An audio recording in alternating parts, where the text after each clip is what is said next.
Hola, les comparto la columna de este domingo en Sin embargo, titulada Frente a Trump, Estrategia y Entereza. Porque finalmente sucedió y en los peores términos. Trump aplicó un gravamen universal de 25% a las importaciones procedentes de México y Canadá, como todos sabemos, con el añadido de que cualquier réplica será castigada con un aumento adicional en las tarifas. En la práctica, un acto de abuso inconcebible en materia de relaciones comerciales en el mundo contemporáneo. Un proteccionismo solo de un lado por sus pistolas. La pregunta es qué efectos tendrá y qué podríamos hacer para afrontarlo. De entrada, habría que entender que las excusas tantas veces mencionadas del tráfico de fentanilo o la persecución de los cárteles es solo eso, una excusa. Desde luego sí habrá que hacer lo necesario para quitarles el motivo de esgrimirla, pero al margen de Trump, era imprescindible que el gobierno mexicano asumiera una estrategia más decidida en contra del crimen organizado, es cierto. Pero también es evidente que esa no es la razón de la imposición de las tarifas, por más que se diga, por lo menos no en este caso. El castigo a Canadá lo revela. Lo que Trump busca es disminuir el déficit comercial, porque nos compran más de lo que nos venden, repatriar empresas a Estados Unidos, sustituir importaciones y generar empleos. Por lo menos esa es la parte esencial del discurso con el que Trump ganó las elecciones, y muy probablemente él mismo lo cree. De paso, esas tarifas, además, constituirían ingresos netos para el atribulado presupuesto del gobierno estadounidense. Y finalmente, aunque la mayor parte del mundo de los negocios está en contra de estas medidas, es una iniciativa popular entre su base electoral y parte sustantiva de la narrativa de Make America Great Again, o el movimiento MAGA. La pregunta de fondo es si se trata de un régimen tarifario temporal, de mediano plazo o definitivo. Sea una cosa u otra, es un paso en una dirección contraria al proceso de integración que Estados Unidos favoreció con México durante 3 décadas. ¿Cuán profundo vaya a ser este bandazo? Probablemente ni el mismo Trump lo sabe, entre otras cosas porque estamos en un terreno inédito. Es tal la urdimbre de intereses que sus efectos apenas pueden vislumbrarse. Encarecer las mercancías procedentes de México no genera que vayan a ser producidas en suelo de Estados Unidos de manera automática ni mucho menos. Lo único que hará es que otro país pueda sustituir a México. Muy evidente en los casos como el jitomate, la fresa, los pimientos o los aguacates, de los que somos el principal proveedor. Si bien es cierto que algunos de ellos se cultivan en la Unión Americana, por clima y cambios estacionales son incapaces de responder a la demanda todo el año.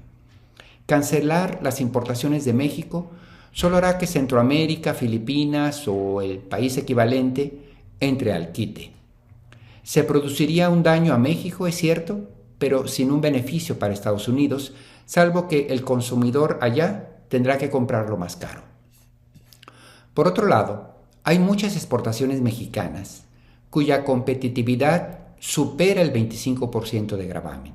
Es decir, seguirán siendo más baratas que intentar producirlas en Estados Unidos. La diferencia en costo de la mano de obra entre Estados Unidos y México es de 5 a 1. La media del salario por hora allá ronda los $20.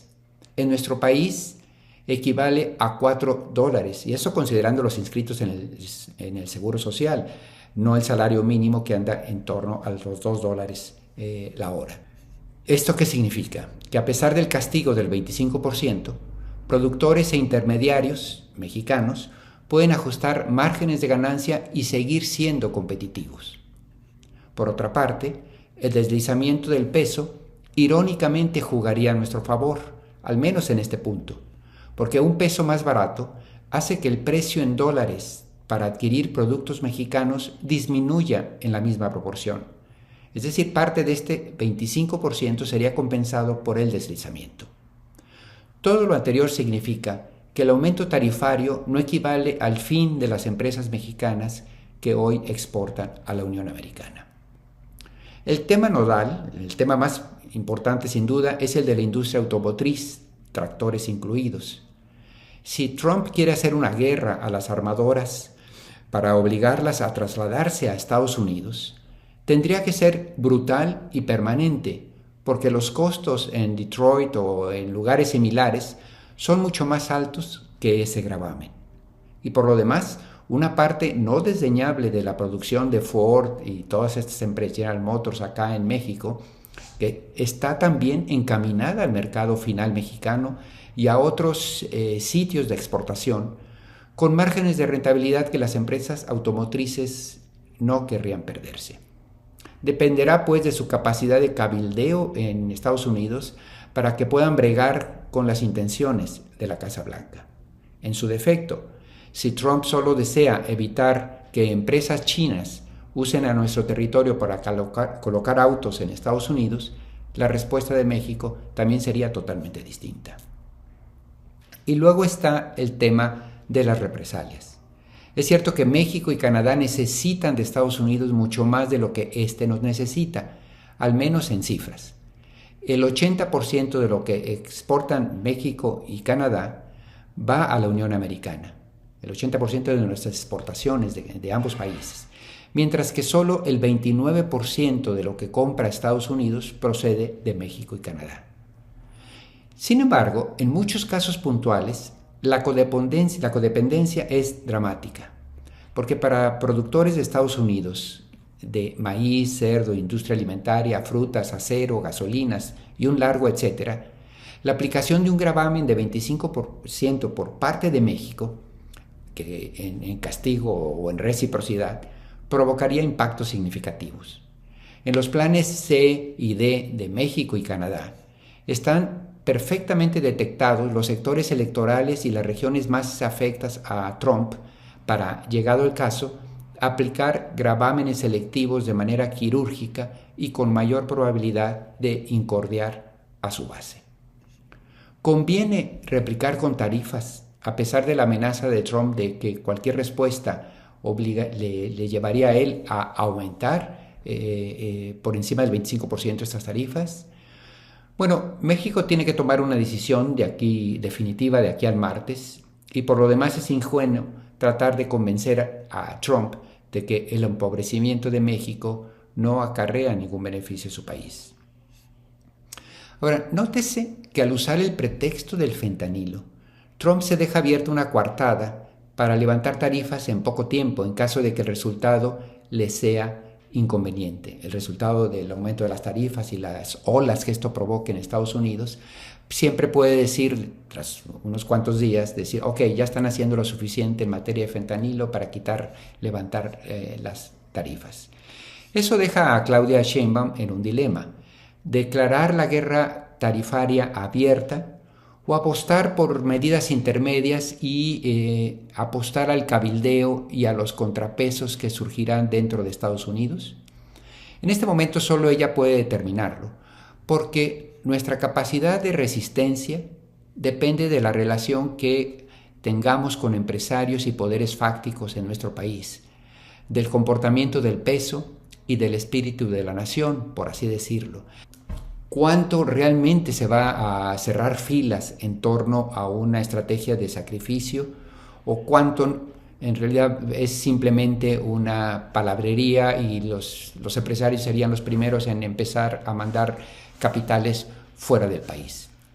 Si Trump decide emprender golpes de gracia a las cadenas de producción y al proceso de integración en marcha ya desde hace 35 años, habrá que afrontarlo y asegurar que el costo le sea prohibitivo. No se trata de envolverse en la bandera e inmolarse, sino de resolver lo que más convenga al interés de los mexicanos. La guerra tarifaria podría ser la respuesta si estamos convencidos de que nuestra capacidad de sacrificio es mayor que la tolerancia de los estadounidenses a la incomodidad. En tal caso, habría que asegurarnos que el ciudadano de aquel país experimente más rápido las inconveniencias de una guerra tarifaria que sus eventuales ventajas. Pero si no estamos convencidos de nuestra capacidad de resistir un incremento que suba de 25 a 50%, o el riesgo de que se frenen las remesas, o la interrupción del suministro de gas,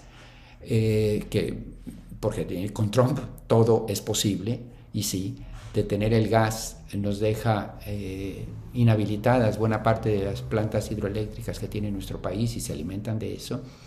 Entonces quizá convendría una negociación táctica que permita sobrellevar la peor parte de la tormenta y dedicarnos a construir al mediano y a largo plazo, es decir, negociar ahora como sea necesario, y a largo y mediano plazo comenzar a construir un modelo mixto o alternativa, o que disminuya la codependencia acordada ahora y que termine siendo una especie de servidumbre. En un sentido u otro, para terminar, habrá que sobrevivir a esto como sobrevivimos a la pandemia. Superaremos, sí, esta infamia, a condición de actuar con entereza y, en efecto, con cabeza fría. Frente a las muchas desventajas, en materia política es cierto que el gobierno mexicano tiene más fortaleza y apoyo popular que el de su contraparte en Estados Unidos.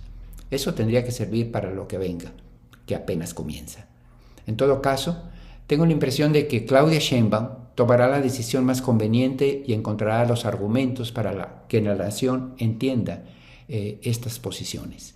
Lo demás será un largo proceso de resiliencia y entereza. Muchas gracias.